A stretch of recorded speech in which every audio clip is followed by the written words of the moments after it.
Welcome to Chillin' 101. We hope this video helps. You begin by securing your data and confirming access. Backup contacts, photos, and app data to Google Drive or a PC. This prevents permanent loss. Once done, make sure the phone has more than 50% battery or is plugged in, and that you know the Nokia model and any linked account details because you'll need them after the reset. Now, open Settings and navigate straight to System or Backup to start the factory reset sequence. Follow prompts to proceed. You now perform the detailed reset. Open Settings, go to System, then Reset Options, and select Erase All Data Factory Reset. When prompted, confirm your device PIN or password and explicitly choose whether to wipe internal storage and any SD card. This ensures a complete clean.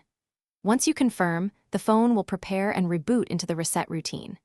Make sure you do not interrupt power or remove the SIM or battery while the process runs, because that can corrupt the system. After the reset completes, you'll walk through the initial setup and sign into your Google or Microsoft account to restore backups and apps. This is why you prepared credentials earlier. If the phone won't boot or gets stuck in a loop, boot into recovery mode using the power and volume keys to wipe cache or reapply firmware.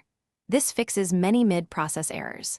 If you encounter a factory reset protection lock, use the original account details you used before resetting, or contact Nokia support for guided recovery. Thanks for watching. Consider subscribing if we helped you.